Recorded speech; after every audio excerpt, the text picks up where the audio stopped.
Hello, everyone. AX Shane here, the Spirit Coach.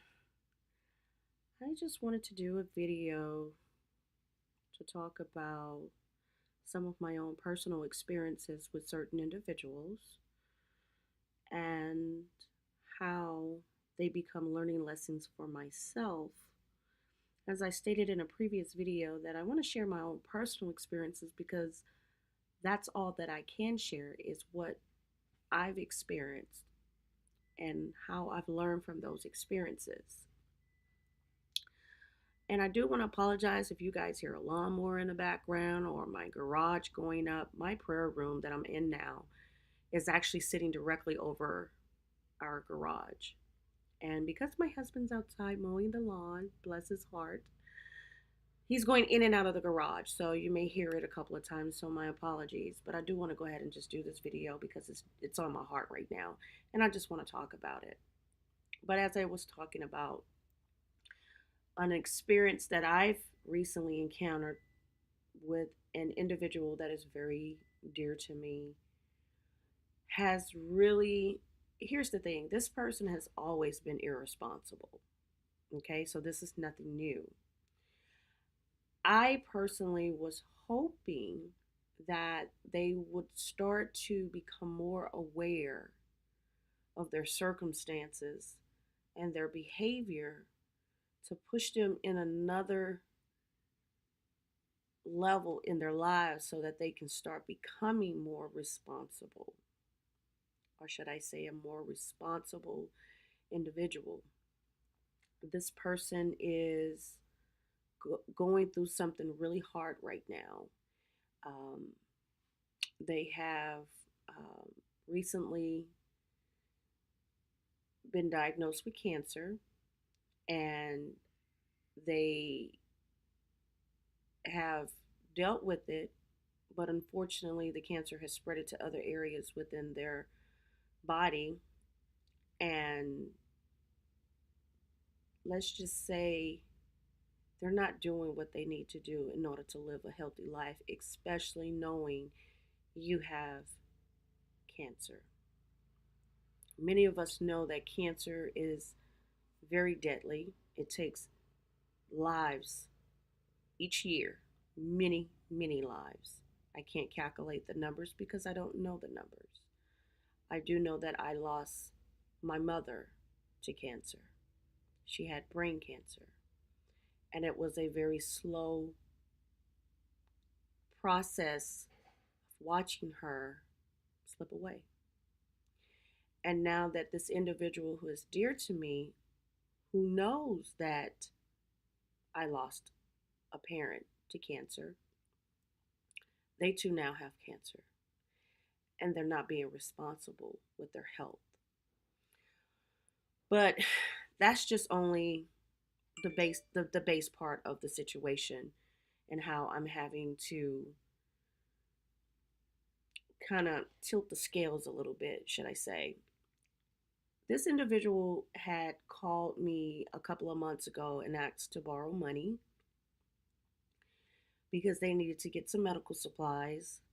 And they also had mentioned that they lost their ID and their wallet, and they needed to get those things because there were some other things that are going on and they definitely need their ID. So I didn't question why they needed the money. I said, no problem.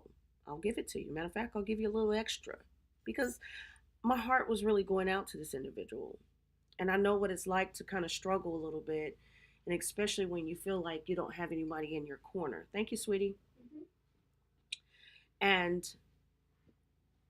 it's hard when you know you're alone and you're having to deal and battle this thing called cancer. I get it. I understand it. So I gave them the money. They were happy. They did what they had to do. I don't know what they did with the money. Okay. So let's fast forward a couple of months later, which was about a few days ago. I received a phone call from this individual. Mm, this is good, sweetie. I know this. I made it. They called and asked, could they borrow some money? And this time, I'm almost sure they were not aware that they told me the story before, but this time they said, "Oh, I need to get my ID. I lost my ID and I lost my debit card and I need to get another ID." So I brought it to their attention. I said, "Do you realize that a couple of months ago when you borrowed money, you told me you lost your ID? So you're telling me you lost your ID again? You lost your entire wallet again? That tells me that you're being irresponsible. How do you lose your ID twice in a year? I don't understand that." But here's where my intuition kicked in, because it wasn't about the ID or the wallet, it was really about the money. And this person was being very manipulative in trying to coerce me into giving them money, doing a sympathy call. A sympathy call is when they come up with some excuse to make you feel sorry for them in order to give them what they want. We've all been there before. And so I had to bring it to this individual's attention. Are you aware that you said this before? So you're telling me you lost your wallet again? Yeah, yeah, that's exactly it. I lost it. You're being irresponsible. You're being absolutely irresponsible. But here's the thing, this is what my gut tells me. This person is not using the money to get their ID. I'm sure their ID and their wallet is tucked real nicely in their pockets. Okay? Who lose a debit card? Who that's your lifeline to money. So why would you lose your debit card? This person gets money every month, but once they get it, it's gone. Why? Because you're robbing Peter to pay Paul. You have to borrow money from people, and then when your money do come in, you're too busy paying folks back. Thus, you're broke again. And you repeat the cycle over and over of borrowing money and paying people back. Some people are probably not even getting paid back. And that's the honest God truth. I'm one of them. Okay? Now, when I gave that money to this individual a couple of months ago, I wasn't expecting the money back. I was not. And I'm fine with that. But when you call me up again and ask to borrow money again and say, "Oh, I'll pay you back. I'll pay you back," knowing you can't, you're insulting my intelligence. That's how I look at it. And it becomes an issue for me because, again, this person is so dear to me. I love this person with all my heart. And it saddens me that this person is not waking up to the truth of who they are and where they're going. They are not taking care of themselves. They are not doing the right thing, knowing you're dealing with something that is probably one of the worst diseases that anyone can have, and it's called cancer. But instead, you choose to take your money and borrow money so that you can continue to indulge in your addiction of alcohol. You continue to drink yourself to death, thus creating more problems with your health. And here's where I had to draw the line. And it hurt me to tell this person no, because if you're not going to fight for your life, then why should I fight for you? If you're not going to really stand up and do the right thing in order to fight for your life, why am I fighting for you? And I don't want to say that I'm giving up on this person. No, I'm not. Because I try to encourage this individual every chance I get. And I feel like sometimes what I'm saying is going in one ear and out the other. They don't want the lectures, they don't want someone preaching to them. And I get that. But what I'm saying is something as simple as You got to do the right thing. Now that this person is on chemo, now they're feeling it. They're feeling the blues now. They thought, oh, it'd be a piece of cake. I'll be fine. Oh, but they're feeling it now. But you cannot continue to live your life in such a rut and do all these negative things that is going to harm you, knowing that you're trying to fight for your life. You can't do that unless this person is ready to just give up. And I pray and hope that that's not the case. But I am not going to support someone's addiction. I'm not going to support someone's habits. And I'm definitely not going to help someone who continues to be irresponsible. We as individuals, when we know that we are dealing with people who are irresponsible, you have to get to a point when you put your foot down because you have to protect yourself. Because if I had given this person this money, all they're going to do is take it and buy alcohol or drugs or whatever floats their boat. You're basically supplying them with the tools that they need in order to not fight the good fight. That's what it is. When my mom was dealing with her, when she was battling her issues, this is before she was even diagnosed with cancer. My mom was an alcoholic and a drug addict. My mom was on crack and she smoked cigarettes and she drank booze. That's the old fashioned way of calling it, booze. And it got to a point where anytime my mom was around me, she asked for money. She wanted me to buy her a pack of cigarettes, go buy her a 6 pack of beer, go buy her this. No, I had to finally say no. Now I'll buy you some food. I'll stock your refrigerator up with food if that's what you want. But I will not buy you alcohol. I will not buy you cigarettes.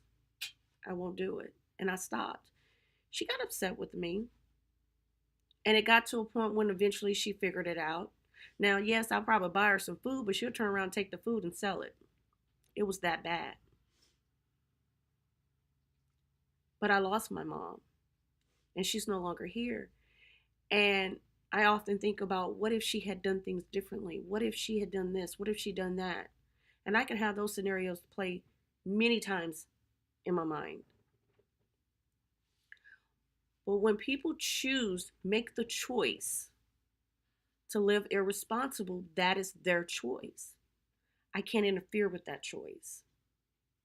I can only love them from where I'm at, give them encouragement, the love and support that they need. I'm here for them as much as they need me. But I will not become their bank. Cannot do it. Especially when I know that they're dealing with something such as cancer. Can't do it. And this individual has been very irresponsible throughout their entire life. You would think that when they got the diagnosis, it was a wake up call. Wake up. God's trying to tell you something here. You've been living this lie, this falseness all your life. And now all of a sudden there's this wake up call. And you still won't answer the call because you're being stubborn. Because you want to do what you want to do. Because you love your addiction more than your own life. And it becomes sad. And it becomes a disappointment. So, for anyone out there that's dealing with people who are being irresponsible, you have to remember that it's their choice. All you can do is encourage them and help them and support them the best way you can. But by constantly feeding into their needs and desires with monetary help is only feeding the addiction and the irresponsibility that they have. You're becoming what I like to call an empathetic nurturer. I'm an empathetic nurturer. I've done it many times, different ways. It's not just money. We become nurturers in a lot of different ways because we enable people. And when you become an enabler, you don't speak up and tell the truth. You just stay quiet and you just say, okay, here, sure, okay, sure. And in the meantime, you're just steaming and you're upset and you're fuming because you know better. You know that you're being an enabler, but you refuse to admit it to yourself. And so I had to put my foot down and say no. And this is how I break the cycle. This is how I break the chain because I have to be responsible for myself as well. And I have to have standards and morals. And I cannot continue to help someone who do not want to help themselves. Okay? So this has just been something that was kind of on my heart and I wanted to share it and hopefully it made sense. And if you have any questions and concerns, feel free to comment and be sure to like and subscribe to my Facebook channel as well as my page, but this will probably be on YouTube as well as a couple of other sites. So we will see you guys next time. Love, light, and blessings. Remember to be mindful. Remember to have hope. Continue to pray and always do the right thing. And remember, self care is self love. I'm A. Shane, the Spirit Coach, and have a blessed day.